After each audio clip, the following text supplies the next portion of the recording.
जिसका हम चिंतन करें। इस साखी में सदगुरु कबीर साहिब जी कह रहे हैं कि इंसान बहुत बड़ी भूल कर रहा है।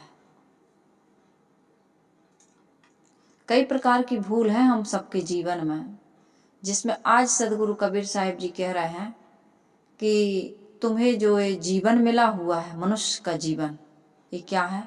बेशकीमती।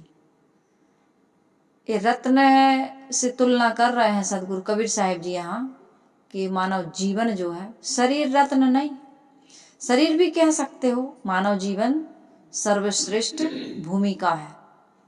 मानव जीवन क्या है? सर्वश्रेष्ठ भूमिका। इसको भी रत्न कह सकते हो। इसके समान कोई नहीं है। इस मानव जीवन के समान कोई जीवन नहीं है, फिर इससे महान तो हो ही नहीं सकता। जब इसके समान नहीं है, नर समान नहु कोनहु देहि, नर के समान कोई देह नहीं है। गोस्वामी जी कह रहे हैं ये बड़े भाग्य से मिलती है। पता नहीं हमने कौन से पुण्य कर्म किए होंगे, किए जरूर होंगे। शुभ कर्म के बिना ये मानव जीवन मिलता नहीं है। ये पुण्य कर्म से, शुभ कर्म से यदि हम पूछें कि मानव जीवन कौन से कर्मों की प्राप्ति है, फल है, तो कोई भी व्यक्ति कहेगा भैया हमने पुण्य किए होंगे, शुभ कर्म किए होंगे, इस कारण से हमें मनुष्य का शरीर मिला। तो सदगुरु कबीर साहिब जी कह रहे हैं कि ये मानव जीवन क्या है? रतन है, रतन। इससे बड़ा रतन और संसार में, इस रत्न से हम संसार के सारे रत्न कमा सकते हैं, लेकिन संसार के सारे रत्नों को लगा करके इस मानव जीवन को प्राप्त नहीं कर सकते। कौन से रतन की बात कर रही हूं अभी मैं? इस मानव जीवन से भौतिक रत्न हम कमाते हैं। अधिकतम लोग भौतिक रत्न कमाने में लगे हुए हैं। भौतिक रत्न क्या है? भौतिक रत्न है ये हीरा, मोती, पन्ना, पोखराज। इसको तो सब नहीं कमा पाते, लेकिन जैसे मानव शरीर मिला है तो हम कौन सा रत्न कमाते हैं? ये जवानी भी रत्न है, ये मानव जीवन भी रत्न है, इस मानव शरीर भी रत्न है। जीवन अलग है, रत्न अलग है। मानव का जीवन, मानव का शरीर तो मिल गया, लेकिन मानव का जीवन हम जिए, है ना। एक छोटी सी बच्ची से मैंने कहा कि तुम कौन हो? तो बोली साहब जी, नाम बताई, मैं मानव हूँ। फिर बोली मानव हूँ। मैंने कही कैसे पता है तुमको कि तुम मानव? अभी छोटी है, 5-6-7 साल की होगी, 8 साल की। मैंने कही मानव तो हमको भी दिख रही, लेकिन तुमने कैसे कहा कि हम मानव हैं? तो बोली साहब जी, मैं देखती हूँ, कान से मैं सुनती हूँ, चलती फिरती हूँ, काम करती हूँ, पढ़ने लिखने जाती हूँ, इसलिए मैं मानव हूँ।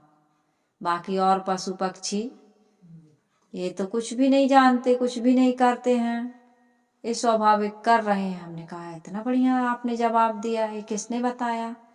कहे बस साहब जी ऐसे ही हमको इतनी समझ है इसलिए हमने बताया। मैं कि ये तो बहुत अच्छा बताया, लेकिन तुम हो कौन? ये तो शरीर से देख रही हो, आंख तुम्हारी देख रही है, कान तुम्हारा सुन रहा है, जीभ तुम्हारी चख रही है, त्वचा स्पर्श कर रही है, ठंडी गर्मी सबका पता कर रही है, लेकिन आंख से देखने वाला कौन है बेटी बताओ? तो बोली साहब जी, आंख से देखने वाला नहीं पता, ऐसे बोली। तो हमने कहा अच्छा ये बताओ आंख किसकी है? बोली हमारी है। तो मैंने कहा हमारी कहने वाला और हम, मैं और मेरी, ये दो अलग अलग चीज है कि नहीं? नहीं समझ पाई, छोटी थी, बहुत छोटी। मैंने कहा अच्छा ये बताओ ये मकान बना है, आश्रम में आई थी उनकी, आश्रम बना है, तो आश्रम में कौन रहता है? तो बोली आप लोग रहते हैं।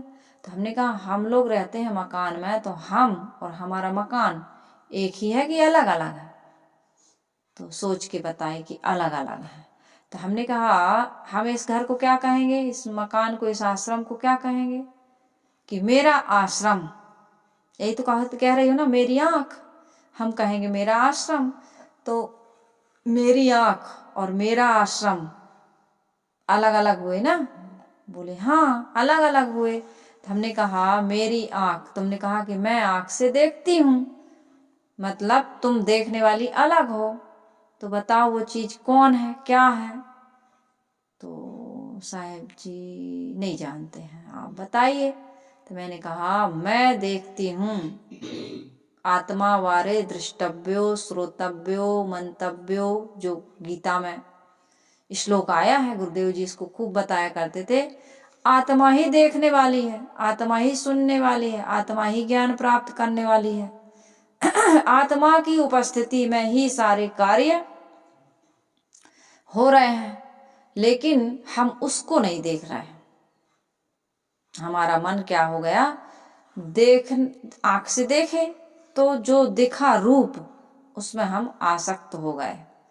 मतलब रूप में हम क्या हो गए, उसी में विषयों में ही लगे रहे। जो देखा गया, जो सुना गया, जो सूंघा गया, जो चखा गया, जो छुआ गया, उसी का मन हमारा अभ्यास कर रहा, मनन कर रहा, चिंतन कर रहा। इस मानव जीवन रूपी रतन में हमें आत्मधन रूपी रतन की प्राप्ति करनी थी, जिसका हमको कभी ध्यान नहीं आया। सदगुरु कबीर साहिब जी साखी में कह रहे हैं, रतन का जतन करो, रतन का जतन करो। ये मानव जीवन रत्न है, इसको यत्न पूर्वक रखो, संयम पूर्वक रखो, साधना पूर्वक रखो, समझदारी पूर्वक जियो। जहां जहां हमारा मन जा रहा है, काम में, क्रोध में, लोभ में, मोह में, राग में, द्वेष में, घृणा में, नफरत में, वैमनस्यता में, असंतोष में, ये हमारा क्या कर रहा है, पतन कर रहा है, चारित्रिक पतन और आत्मिक पतन भी हो रहा है, क्योंकि आत्मा की खुराक मिल नहीं रही। आत्मा की खुराक क्या है, शुभ कर्म, पुण्य कर्म, संयम पूर्वक जीवन जीना, दया, धर्म, परोपकार, सेवा, सत्संग, स्वाध्याय, ये सब करना। आज मौनी अमावस्या है, बहुत सारे लोग आज कहाँ गए होंगे, गंगा स्नान करने, और कुछ कितने लोग तो पहले से पहुंच गए होंगे, कर लिए होंगे। मौनी अमावस्या है आज। मौन स्नान करने से जीवन में क्या मिलता है, पुण्य मिलता है, जिसका फल क्या होता है, सुख होता है, शांति होती है। मोक्ष और कल्याण एक दिन के मौन और गंगा नहाने से नहीं होगा। ये तो साल में एक बार प्रेरणा देने के लिए व्रत त्योहार बनाया गया है कि भाई पवित्र स्नान शरीर को करा रहे हो, पवित्र नदियों में स्नान शरीर को करा रहे हो तो शरीर का मैल दूर हो सकता है। लेकिन आजकल तो राम तेरी गंगा मैली हो गई, पापियों का पाप धोते धोते आज गंगा सचमुच में मैली हो गई है। पापियों का पाप, पाप क्या है, आदमी गंगा को भी प्रदूषित कर दिया है।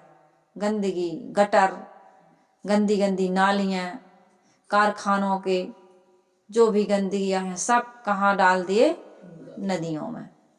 गंगा, यमुना, नर्मदा नदी आदि में ये सारी गंदगी ले जा करके हम डाल देते हैं, बाल डाल देते हैं, राख डाल देते हैं, खारी आदि, मुर्दा भी फेंक देते हैं कितने लोग।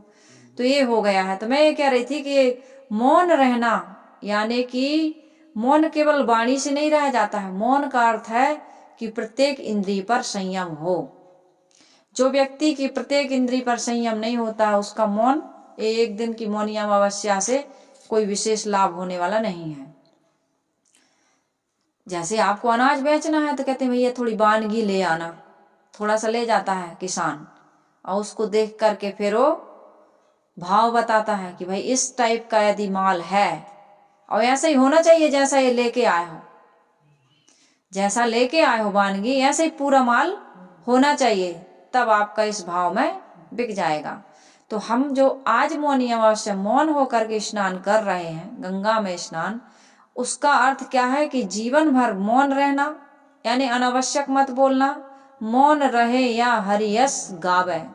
जीवन भर अनावश्यक वाणी का त्याग कर दो, अश्लील का त्याग कर दो, असत्य का त्याग कर दो, कटु का त्याग कर दो, तब हमारा मौन रहना, ये आज मौनी अमावस्या नहाना सफल और सार्थक होगा। और गंगा में स्नान करने का मतलब, गंगा में स्नान करने का मतलब है ज्ञान से बड़ी कोई गंगा नहीं है। ज्ञान पूर्वक, समझदारी पूर्वक, विवेक पूर्वक जीवन जीना, ये वानगी है आज एक दिन की कि ऐसा जीवन हमको जीना है।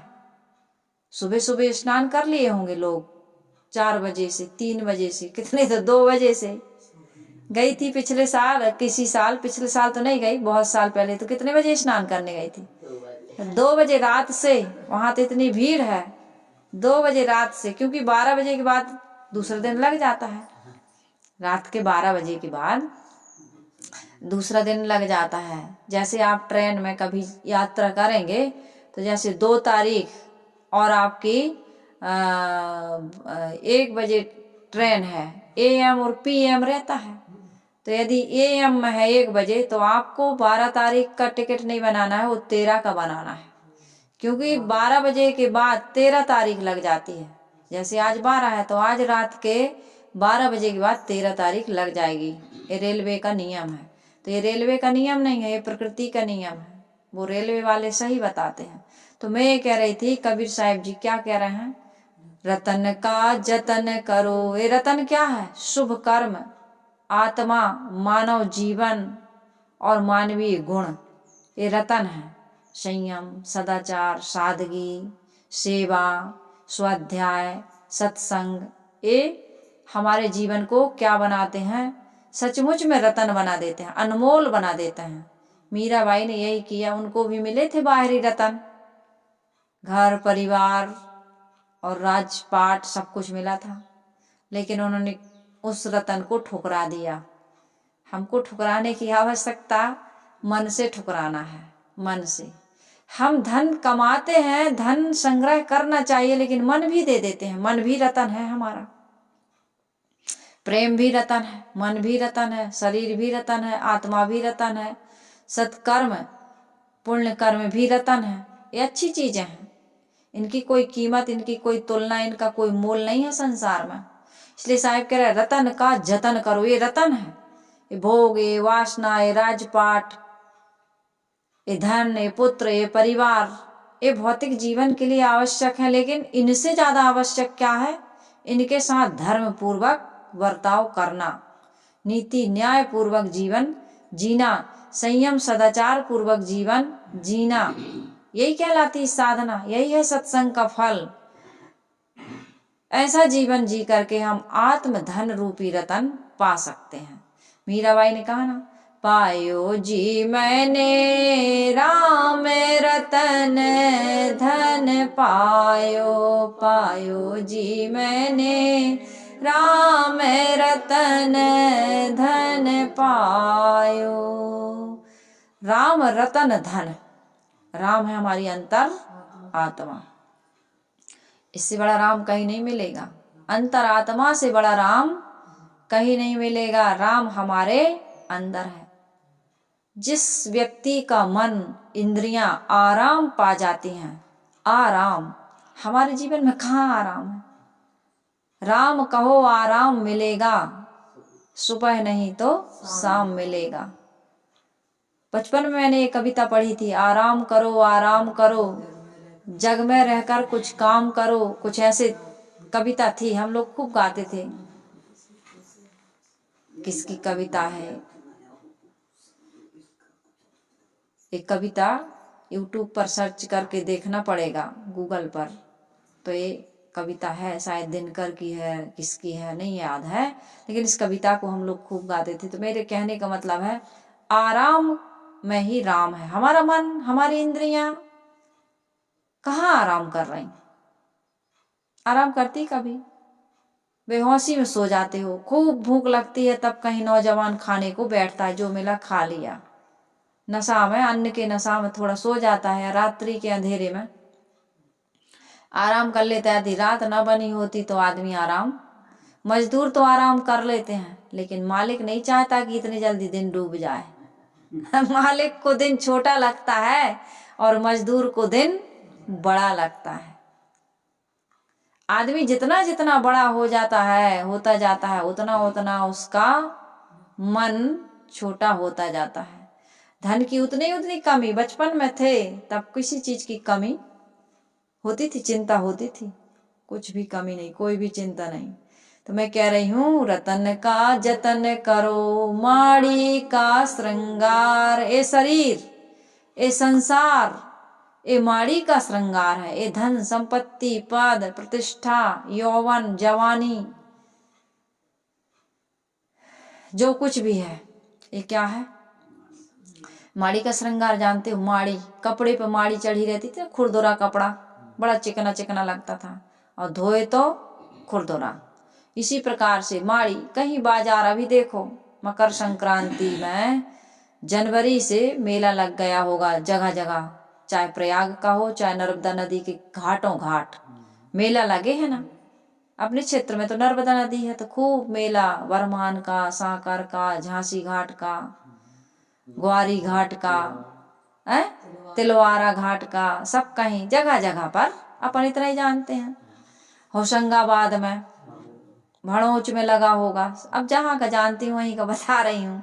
अमरकंटक में जहाँ से निकली हैं मैया, है ना नर्मदा नदी, तो सब कहीं मेला लगा होगा। और इस मेले का कब तक चलेगा? बसंत पंचमी तक ज्यादा से ज्यादा। और उसके बाद वहां जाओ, जैसे पिछले साल कुंभ का मेला लगा था, आज है। इसी को कहते हैं माड़ी का श्रृंगार। ये शरीर आज है कल ऐसे नहीं रहेगा। ये शासन, ये स्वामित्व, ये धन, ये पुत्र, ये परिवार, ये घर मकान, ये दुकान, ये खेती, ये बिजनेस, ये व्यापार, ये माड़ी का श्रृंगार है। जब तक जीवन है इसकी जरूरत है। लेकिन ये न शरीर से संबंधित नाम रूप पद प्रतिष्ठा एक रस रहेगा, कहाँ रहेगा? इसलिए इसको कह रहा है ये माड़ी का श्रृंगार, इसमें भूलना नहीं है। क्या करना है? इसमें भूलना नहीं है। एक राजा था, उसके पास कहते हैं बहुत धन संपत्ति थी, खूब उसके राज्य का विस्तार था, राज्य की सीमाओं का उसको खुद पता नहीं चलता था। अब राजा ही तो है, और उसके खजाने में कितनी संपत्ति है उसको कोई पता नहीं, इतना सारा। लेकिन उसको नींद नहीं आती थी, भूख नहीं लगती थी, शांति नहीं मिलती थी, संतोष नहीं मिलता था। उसको पता ही नहीं है तो वो तो कमाने, जैसे हमारे पास कोई चीज रखी है, हमको पता ही नहीं कि इतना है तो हम तो कमाते ही रहेंगे। होता है ना कई बार ऐसे, अरे हम इतना दिन भर रात भर इतना कमाते रहे, हमको पता ही नहीं था कि हमारे पास इतनी संपत्ति है। आदमी क्या कर रहा है, उसके पास कितना बड़ा धन है उसको पता। आत्मधन, गोस्वामी जी कहते गो धन, गज धन, बाज धन और रतन धन खान, जब आवे संतोष धन, सब धन धूल समान। आदमी के पास संसार का सारा धन है लेकिन संतोष का धन नहीं है। कबीर साहिब जी कहते हैं अरब खरब ले दर्ब है, उदय अस्त लो राज, भक्ति महात्म ना तुले, ये सब कौने काज। अरबों खरबों की संपत्ति है, उदय से अस्त तक, पूरब से लेके पश्चिम तक, जहां तक पृथ्वी दिख रही है पूरी पृथ्वी पर तुम्हारा राज है। अरब खरब ले दर्ब है, उदय अस्त लो राज, तुम्हारा राज चल रहा है, तुम्हारे नाम की तूती बज रही। लेकिन भक्ति महात्म ना तुले, भक्ति के महत्व की तुलना में वो कुछ भी नहीं है।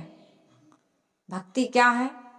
समर्पण, विनम्रता, सरलता, निष्कपटता, ये नहीं है। भक्ति महात्म ना तुले, ये सब कोने का। जीवन में भक्ति नहीं, पवित्रता नहीं, निर्मलता नहीं, निष्कपटता नहीं, समर्पण का भाव नहीं है। तो सदगुरु कबीर साहिब जी कह रहे रतन का जतन करो, माड़ी का श्रृंगार, आया कबीरा फिर गया, झूठा है हंकार। कबीरा, कितने लोग आए इस संसार में और चले गए। सूर्यवंशी, चंद्रवंशी, कितने कितने वंशी लोग आए। मैं वो कहानी को कह दूं पहले, तो राजा के पास कहते हैं सब कुछ था, लेकिन नींद नहीं आती थी, भूख नहीं लगती थी, शांति नहीं मिलती थी, प्रसन्नता नहीं थी, चिंता खाए जा रही थी। तो उसने एक दिन सुना कि हमारे राज्य में एक फकीर आया है। फकीर आया है, बड़ा प्रसन्न रहता है, मस्ती में भजन गाता है, बस 2 रोटी 4 रोटी जितनी, तन की भूख तनिक है, कितनी तृप्त पाओ या शेर। तन की भूख कितनी है भाई? थोड़ी सी, पाव या शेर भर। कोई पाव भर खाता है, कोई शेर भर खाता है, लेकिन मन की भूख अथाह है, तृप्त न पाए सुमेर। धनहीन कहे धनवान सुखी, धनवान कहे सुख राजा को भारी। राजा कहे महाराज सुखी, महाराज कहे सुख इंद्र को भारी। इंद्र कहे कि विष्णु सुखी, और विष्णु कहे सुख शंभु को भारी। तुलसीदास विचार कहे संतोष बिना सब जीव दुखारी। संतोष नहीं है तो शांति नहीं है, शांति नहीं है तो प्रसन्नता नहीं है, और प्रसन्नता नहीं है तो जीवन का कोई आनंद, मानव जीवन पाकर भी हम कहाँ सुखी। आज विचार करें, हमारे पास जो नहीं था वो आज है। क्या लेके आए थे? मुट्ठी बांधे आए जग में, हाथ पसारे जाएंगे। 2 दिन की जिंदगी है, 2 दिन का मेला। कुछ लेके नहीं आए थे, बिल्कुल मुट्ठी बांध के आए थे। क्या लेके आया बंदे, क्या लेके जाएगा, क्या लेके जाएगा। 2 दिन की जिंदगी है, 2 दिन का मेला। 2 दिन की जिंदगी में क्या लेके आए थे, और जितना कमाया है भैया कछु न लाए थे, मन हम लेखे तो जरूर जे है इतना कमाओ है, तो ये भी संभावना नहीं है। यहाँ से कोई लेकर के जाने वाला नहीं, और जाने की व्यवस्था होती तो कुछ बचता ना, कुछ भी ना बचता, कोई ना छोड़ता, सबको मार के लूट के छीन के चल देता। हो कहता भैया सुनो सुनो, कहता वहां भी हमको यही जरूरत थी। जब यहाँ 7 पीढ़ी का सोच रहा, जबकि उसको एक ही पीढ़ी रहना है, 1 या 2 या 3 पीढ़ी तक देख पाता है। अब ज्ञान की बात है तो बहुत करता है आदमी, मैंने देखा 1 2 3 ये 4थी पीढ़ी है उनकी। अब बहू गई है हमारे यहाँ, सकरात में जाती हैं बहुएं मायके, छोटे छोटे बच्चे ननिहाल जाते हैं, और बच्चों को कितना लाड़ प्यार नानी के यहाँ, नाना के यहाँ, नाना और नानी के यहाँ मामा। बच्चों को मामा से बड़ा प्रेम होता है। माँ तो एक ही शब्द आता है, लेकिन मामा में डबल आता है, डबल प्रेम मिलता है मामा के यहाँ। बच्चों को मामा मिल जाए और मामा को भांजा मिल जाए, भांची मिल जाए, बड़ा, इससे बड़ा आनंद, इससे बड़ी उपलब्धि और क्या है। हाँ, मामा बन गए, मौसी बन गए, बुआ बन गए, चाचा बन गए, चाची बन गए, दादा बन गए, तो दादा बन गए और परदादा बन गए। अब परदादा कह रहे यार वीडियो कॉल करो तो था ना, नाती है देख लें, नाती के पंती को देख लें, पंतिन को देख लें, वीडियो कॉल करो। और जब ज्ञान की चर्चा होती है तो इतना बैराग, इतना बैराग, इतना बैराग। एक सच्ची घटना बताऊं, ये भी सच्ची घटना है। वीडियो कॉल करने के लिए परेशान है, बहू जहाँ रहती है वहाँ जियो का टावर नहीं है। अब बहू बेचारी परेशान है। अब इनका कभी पति का फोन जा रहा, कभी ससुर का फोन जा रहा, कभी आजे ससुर का फोन जा रहा, कभी बुआ जी का फोन जा रहा। अब बहू परेशान, बहू नाराज हो रही वहां से। अब कहे कैसे? उसने व्यंग कसा कि ऐसे लग रहा है जैसे हम यहाँ 1 आध महीने के आए हैं। अब समझदार हो तो समझ जाओ। एक सच्ची घटना। इतना भजन गाता था, बचपन से उसकी धर्म अध्यात्म में रुचि थी, लेकिन अंदर से उनका मोह टूटा नहीं था, अंदर से टूटा नहीं था। अंत में ऐसा जीवन जिया। खैर, सारी बातें ओपन करने की आवश्यकता नहीं रहती है, हम आप अपने अंदर झांक के देखें। आत्महत्या करके मर गया। इतना ज्ञानी था तो आत्महत्या करने की क्या आवश्यकता थी? ये तो अज्ञानी महामूर्ख का काम, आत्महत्या करना या रोना या शिकायत करना या लड़ाई झगड़ा करना, ये ज्ञानी का लक्षण नहीं है। ज्ञानी तो वह है जो सुखी हो जाता है। वो फकीर के पास कुछ नहीं था, लेकिन वो सुखी था। उसके पास क्या था? ज्ञान रूपी धन। मानव जीवन में ज्ञान रूपी धन, इसकी महती आवश्यकता है। ज्ञान नहीं है तो आपका जीवन सुखी नहीं हो सकता। राजा के पास सब कुछ था, लेकिन ज्ञान नहीं था, विवेक नहीं था, समझ नहीं थी। फकीर के बारे में सुना कि उनके पास कुछ नहीं है, लेकिन बहुत खुश रहते हैं, मस्ती में गाते हैं, गुनगुनाते हैं, मुस्कुराते हैं, लोगों को समझाते हैं, बहुत सुखी रहते हैं। राजा गया, कहे महाराज मेरे पास सब कुछ है, पर मेरे मन में शांति नहीं है, प्रसन्नता नहीं है, नींद नहीं आती, भूख नहीं लगती, मुझे कोई उपाय बताइए। यदि आपके पास कोई उपाय हो तो मुझे भी बताइए, आप कैसे खुश रहते हैं, आपकी खुशी का राज क्या है। फकीर ने एक कटोरी, छोटी सी कटोरी, मिट्टी की कटोरी मुस्कुरा करके उनके सामने कर दी राजा के, कहे ये है मेरी खुशी का राज। तो छोटी सी कटोरी, मिट्टी की कटोरी खाली थी। राजा ने कहा ये है खुशी का राज, ये तो खाली है। एक कटोरी कैसी है? खाली है। अब इसमें आप कैसे खुश हैं? कहे बस यही खालीपन ही खुशी का राज है। इसमें कोई चिंता नहीं है, इसमें कोई फिक्र नहीं है, इसमें कोई भय नहीं है, इसमें कोई लोभ लालच नहीं है। जो भरा हुआ है वो अंदर से खाली है, और जो बाहर से खाली है वो अंदर से भरा हुआ है। ये है खुशी का राज। अंदर जितना भी खाली रहोगे उतना ही भरा भरा महसूस करोगे। अंदर से धन चाहिए, सुविधा चाहिए, कौन कहता है कि सुविधा नहीं चाहिए? कपड़े क्या हैं? तन को ढकने के लिए आवश्यक है। मकान क्या है? इसमें सिर छुपाने के लिए। ठंडी गर्मी बारिश में ऐसे तो नहीं रह सकते हो अन्य प्राणियों के जैसे, मनुष्य हो। तो इसलिए धन कमाना, पर मन का चैन मत खोना। धन कमाना चाहिए लेकिन मन का चैन नहीं खोना चाहिए। सुविधाएं होनी चाहिए लेकिन सुविधाओं के साथ साथ अहंकार नहीं होना चाहिए। और संग्रह तो करना चाहिए पर संवेदनाएं खत्म नहीं करना चाहिए। आज हमारे पास संग्रह है, सब कुछ है, लेकिन संवेदना नहीं है। किसी भूखे के चेहरे को हम पढ़ नहीं पाते हैं, प्यासे के चेहरे को हम पढ़ नहीं पाते हैं, जरूरतमंद के चेहरे को हम पढ़ नहीं पाते। कहते पढ़कर भी कह देते क्या करना, हमें क्या जरूरत, हमें क्या लेना देना, हमका संसार का ठेका लिए हैं। ऐसे तो हम खिलाते पिलाते रहेंगे तो हम कंगाल हो जाएंगे। एक गांव में एक बहुत गरीब व्यक्ति था।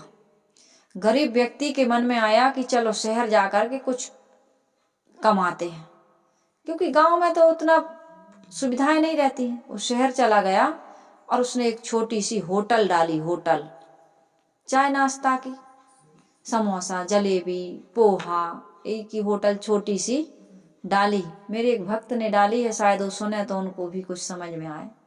तो उन्होंने अभी यहाँ मिल के गए, उसके बाद डाली होटल, अभी 4-6 दिन हुए होंगे।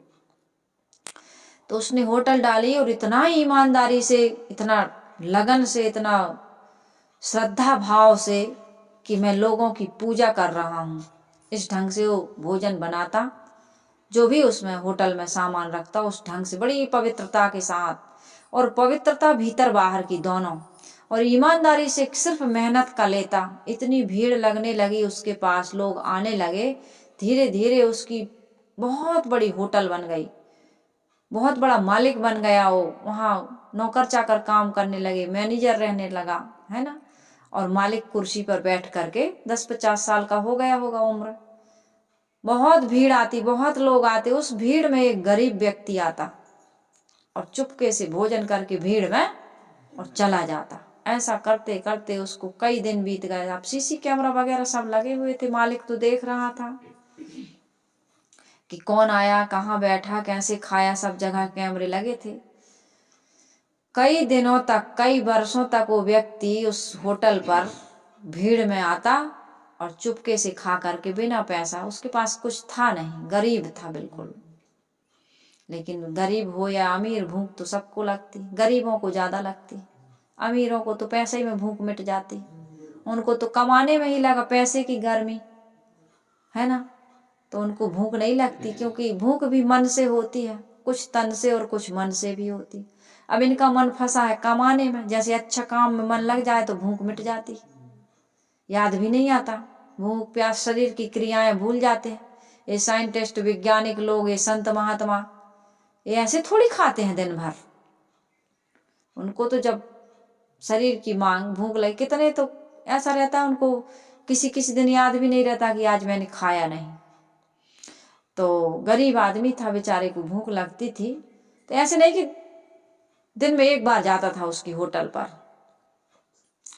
तो एक व्यक्ति ने शिकायत कर दी, ऐसा भी नहीं कि तुम भूखे हो तो भैया बिल्कुल फ्री का मिल रहा तो खाते ही रहो।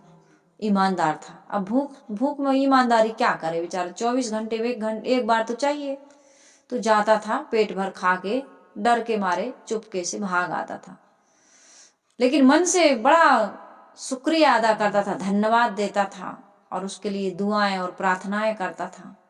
एक व्यक्ति ने शिकायत कर दी, उसके बाप का तो नहीं खा रहा था, न उसका खा रहा था, लेकिन देख न सके पराई विभूति और ऊंच निवास नीच करतूती। गोस्वामी जी ने कहा, दूसरे का सुख देखा नहीं जाता, दूसरे की सुविधाएं देखी नहीं जाती, दूसरे का भला नहीं देखा जाता, करना और सोचना तो बहुत दूर की बात हो गई। जबकि हमारे पूर्ण साहेब जी कहते हैं, नहीं बिगाड़ो काहू को, जहां तक बने बनाओ, अपने से जो ना बने तबहु हित मन चाओ। ये मनुष्य जीवन की सबसे बड़ी क्या है, हमारी अच्छी सोच, अच्छी समझ, अच्छे कर्म, सबसे बड़ी विशेषता है मानव जीवन की, कि ऐसा होना चाहिए, किसी का बिगाड़ना नहीं चाहिए, बनाना चाहिए। ना बना सको तो कम से कम हित चिंतन तो करते रहो। तो उससे ये सहन नहीं हुआ। विशाल साहेब जी ने कहा है, नहीं बिगाड़ो, सदगुण शतक में, नहीं बिगाड़ो काहू को, जहां तक बने बनाओ, अपने से जो ना बने तब हूँ हित मन चाओ। सदगुरु विशाल साहेब जी हमें शिक्षा दे रहा है। तो उस व्यक्ति को ये सहन नहीं हुआ। उसने क्या किया, शिकायत कर दी मालिक से। कहे रोज रोज बहुत दिन से मैं देख रहा हूं आपके होटल पर जैसे भीड़ होती है, ये फ्री का मुफ्त का खा जाता है, हरामखोर है, मुफ्तखोर है, बदमाश है, चोर है। दुनिया की गालियां दी उस व्यक्ति ने, जबकि उसका नहीं खाया था। हम और आप क्या कर रहा है, दूसरे की बुराई कर रहा है। और दूसरे की बुराई करना, वही मैंने बताया ना, लीद का पहाड़। राजा से भिक्षा मांगी, राजा ने कहा कुछ भी नहीं है, इनकार कर दिया। संत ने कहा आज तो आपसे लेंगे, इतने में घोड़ा ने लीद कर दी। कह राजा कुछ नहीं है तो एक घोड़ा की लीद दे दो। उसने घोड़ा की लीद उठा के दी। अभी इतना भी विचार नहीं किया, लीद कोई देने वाली चीज है। आदमी दान क्या करता है, बचा खोचा सड़ा घोना, अधिकतम ऐसा दान करता है। किसी को भोजन कराता है तो ऐसा भोजन कराता है जो खुद नहीं खाता, वैसे ऐसे थोड़ी करता है वो। खुद घी दूध मलाई मेवा मिष्ठान खाएगा और दूसरे को कैसे।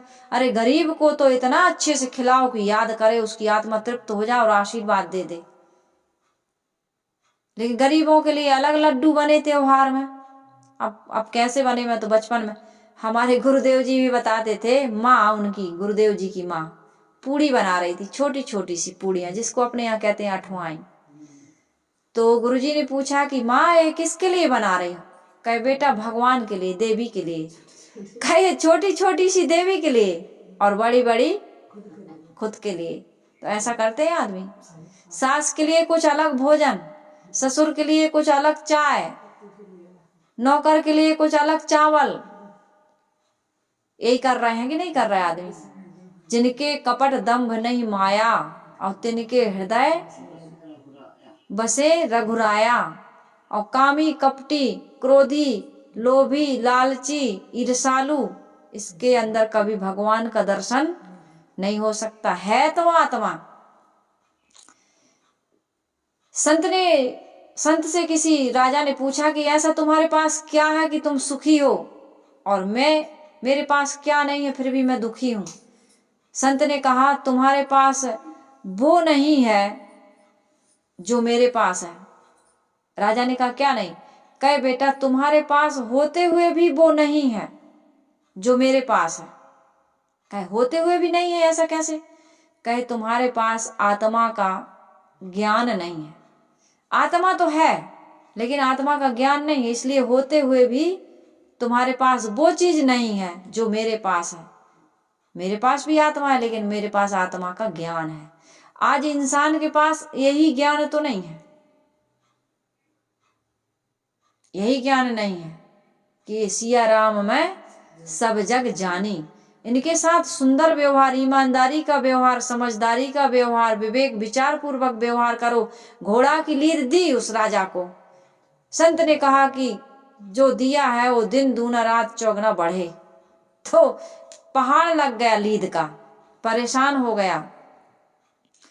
राजा ने मुक्ति का उपाय पूछा कि मैंने गलत कर दिया, आपको दिया और वो दिन रात बढ़ रहा, आपने आशीर्वाद दे दिया, जो दोगे वही तो बढ़ेगा। ऐसे ऐसे सज्जन पुरुष हैं जिनके जीवन में धर्म है, पुण्य है, परमार्थ, और आज वो बहुत सुखी हैं। जो दोगे वही तो बढ़ेगा, जो बोओगे वही तो काटोगे कई गुना। राजा ने कहा कि इससे मुक्ति का उपाय बताइए। कोई आपकी निंदा करे, बुराई करे तो ये आपका पाप कट सकता है। निंदा बुराई करे तो उस व्यक्ति की क्या की, निंदा अपमान किया। उसके बाप का तो नहीं खा रहा था, ना उसका खा रहा था, फिर उसको ये झूठ फरेब बेईमान कहने की क्या आवश्यकता थी। मालिक ने कहा मुझे पता है कि वो चुपके से भीड़ में आकर के हमारे होटल पर रोज भोजन करता है। कहे उसको आप कुछ कहते क्यों नहीं, उसको भगाते क्यों नहीं। कहे भैया ये जो भीड़ हो रही है, ये हमारे यहाँ इतने लोग आ रहे हैं, ये उन्हीं की बदौलत आ रहा है। उस व्यक्ति ने कहा ऐसा कैसे, वो तो भिखारी है, उसकी बदौलत कैसे आ रहे हैं यहाँ, मुझे बताइए।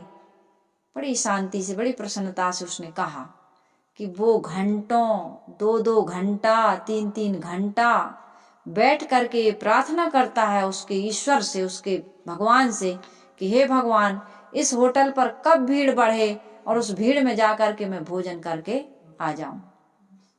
वो भीड़ होने की प्रार्थना करता है, मेरी होटल पर भीड़ हो ताकि उस भीड़ में मैं जाकर के चुपके से भोजन करे आऊं।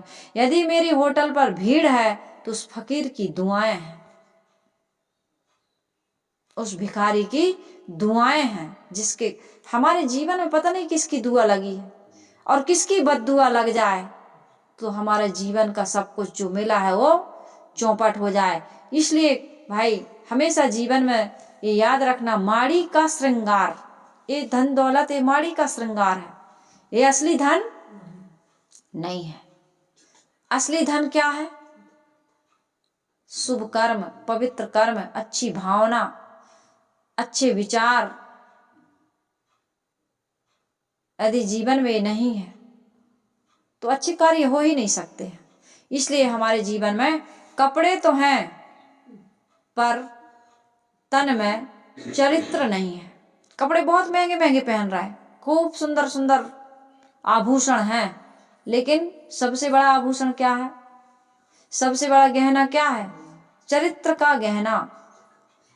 हमारे तन पर कपड़े तो बहुत महंगे हैं लेकिन चरित्र नहीं। चरित्रहीन व्यक्ति कितने भी अच्छे महंगे कपड़े पहन ले, गहने पहन ले, लेकिन उसकी कोई शोभा नहीं है। घर तो पक्के हैं, आज सबके घर पक्के, किसी घर कच्चा नहीं, लेकिन उस पक्के घर में प्रेम नहीं है। प्रेम बांध करके रखता है, घर को परिवार बनाता है, और परिवार को, घर को स्वर्ग बना देता है। ये कौन बनाता है? आपका सुंदर महल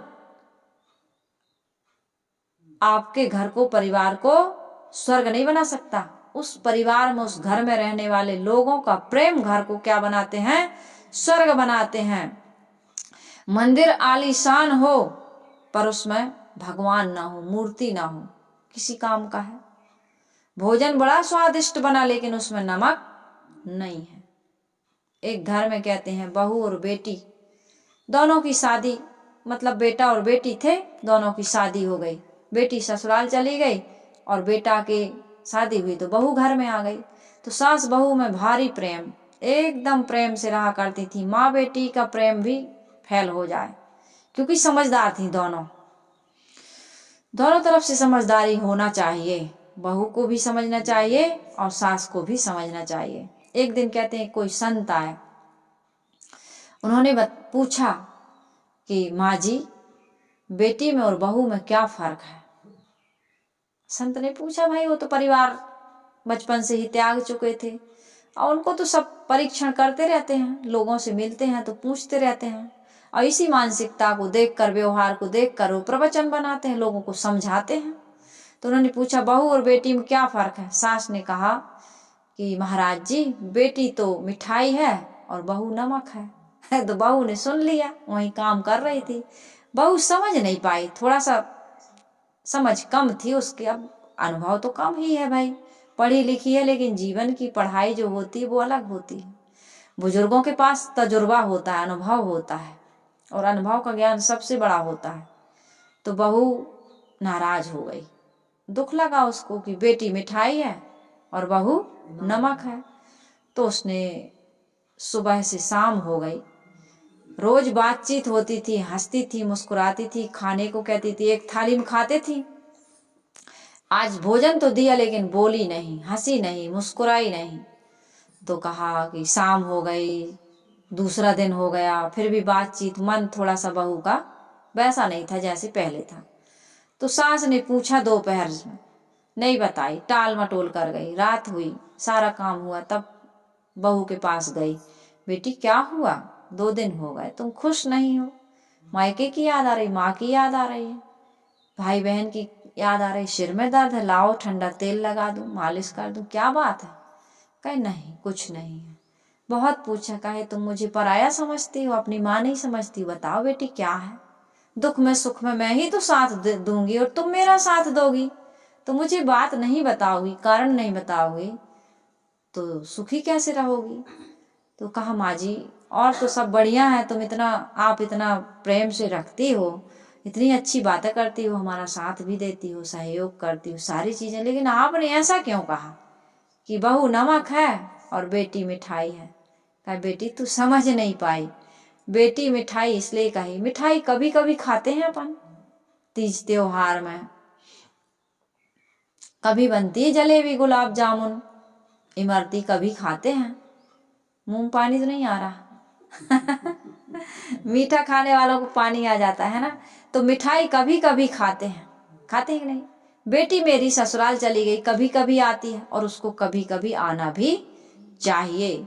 जिस बेटी की शादी हो जाती है, ससुराल बस जाता है, उसको ससुराल में ध्यान रखना चाहिए, वहां समय देना चाहिए, वहां के बारे में सोचना चाहिए, वहां ज्यादा रहना चाहिए, क्योंकि वही उसका असली घर है। वहां के लोग उसके अपने हैं। अब माँ पराई हो गई, पिता पराया हो गया, मायका पराया हो, सब कुछ पराया हो गया है ना। समय ज्यादा हो रहा, मैं संक्षिप्त में कहूं तो बेटी कभी कभी आती है और कभी कभी आना भी चाहिए। लेकिन बहू भोजन बनाते हो, भोजन बनाओ और नमक न डालो या थोड़ा कम डाल दो। बहू तू कैसी है, रोज रोज कम नमक डालती है, अरे बीपी लो हो जाएगा। और को मिठाई रोज रोज खाओ तो आदमी कहेंगे भैया शुगर बढ़ जाएगा फिर परेशानी हो जाएगी। लेकिन नमक के बिना सारा व्यंजन बेकार है। तो बेटी तू हमारे जीवन में नमक की तरह है, और हमारी बेटी जो है वो मिठाई के जैसे है। मिठाई कभी कभी, बेटी को बुलाएंगे तब भी कभी कभी आएगी, आएगी कौशल्या आ जाएगी, नहीं आएगी। तो इसलिए हमारी बेटी मिठाई है जरूर, लेकिन कभी कभी खाते। और बहू नमक है। तो बहू गले से लग गई, माँ जी मैं समझ नहीं पाई। तो मैं ये कह रही थी कि रतन का जतन करो, माड़ी का श्रृंगार, आया कबीरा फिर गया, झूठा है हंकार। हमारे शुद्ध बुद्ध चेतन स्वरूप को ही हम रतन समझना चाहिए, और उसकी प्राप्ति के लिए जो कुछ भी साधन किया जाता है, आत्मधन को प्राप्त करने के लिए क्या क्या साधन लगता है हम सब जानते हैं, वो भी रतन। मानव जीवन में ही ये प्राप्त किया जा सकता है, आत्मधन, आत्मज्ञान, आत्मस्थिति। इसलिए मानव जीवन रत्न है। जिस साधन से आत्मधन पाया जा सकता है, इसलिए वो भी रतन है। सद्गुण, सदाचरण, सद्भावना, ये भी रतन है। और आत्मधन तो रतन है ही। इसलिए इस रतन को महत्व देते हुए ये बाहर के रतन जिनको हमने रतन माना है, इनकी साज संभाल देखभाल करना चाहिए। इससे हमारे क्षणभंगुर जीवन की यात्रा सुविधा पूर्वक पूरी होती है। इसलिए इन पर थोड़ा कम महाभारत में आपने देखा धर्मराज क्या है, ज्येष्ठ पुत्र हैं। इसलिए जीवन में धर्म को प्रथम स्थान हमको देना है। भीम भी है, अर्जुन भी है, नकुल भी है, सहदेव भी है। वहाँ बल भी है, सौंदर्य भी है, नीति न्याय भी है, क्षमा भी है, सब कुछ है। तब अर्जुन के सारथी पांडवों के मार्गदर्शक कृष्ण बनते हैं। कब? जब पहला स्थान किसका होना चाहिए? धर्म का। 4 फल बताए हैं, उसमें पहला स्थान किसका है? धर्म का, फिर अर्थ का, फिर काम का, फिर मोक्ष का। धर्म, अर्थ, काम, तब मोक्ष। धर्म पूर्वक पूरा, नीति न्याय पूर्वक पूरा जीवन जीना, तभी हमें मानव जीवन में आत्मधन रूपी धन की प्राप्ति होगी। हमारा जीवन ये सफल और सार्थक होगा। सदगुरु कबीर साहिब जी कहते हैं, रतन का जतन करो, माड़ी का श्रृंगार। आया कबीरा, संसार के लोग आए और चले गए, झूठा है अहंकार। यहाँ मत कर माया का अभिमान, मत कर काया का अहंकार, कायागार से कांची। किसी चीज का अहंकार मत करो, ये उसका बूंद जैसा है ना, पानी का बबूला जैसा है। पानी में जैसे बतासा डाल दो धीरे धीरे घुल जाता है, ऐसे है। हम सबको अपने जीवन में किसी प्रकार का अहंकार नहीं करना चाहिए। मौर्य वंश, गुप्त वंश, Prithviraj, Jaichand, Genghis Khan, Nadir Shah, Hitler, इस संसार के बड़े बड़े राजा महाराजा जिनको हम देवी देवता भी कहते हैं, वो आज दिखाई नहीं दे रहा है। एक दिन हम और आप भी ऐसे ही चले जाएंगे। कब गायब हो जाएंगे कोई पता नहीं चलेगा। बादल की पुतली, ओस के कण और रेलगाड़ी की छाया की तरह जवानी और जीवन दोनों गायब हो जाएंगे। और मरने के बाद कुछ अच्छी या बुरी हमारी यहाँ कुछ दिन, 4 दिन, 6 दिन चर्चा होगी। फिर इसके बाद में हमें कोई पूछने वाला, याद करने वाला, और करेगा भी तो हमारा उससे क्या हानि लाभ होगा। इसलिए अपने जीवन को आज सुंदर बनाएं, सुखमय बनाएं और आत्म कल्याण की ओर ले जाएं। काहे गर्व करे नर मूरख, यह सब दुनिया फानी है। बिनस जाए सपने की माया, जिमी अंजलि का पानी है। अंजलि में पानी रखो, धीरे धीरे रिस जाता है। इसी प्रकार से हमारा ये जीवन मृत्यु की ओर धीरे धीरे खिसक रहा है। तो मौत आए उसके पहले मुक्ति का काम कर लें, यही मानव जीवन की सफलता और सार्थकता है। आइए गुरु वंदना कर लेते हैं। सभी के लिए शुभकामनाएं, सबका कल्याण हो, मंगल हो। गुरुदेव जी की तरफ घुमा दीजिए। वंदन है गुरुदेव तुमको, वंदन है गुरुदेव, वंदन है गुरुदेव तुमको, वंदन है गुरुदेव।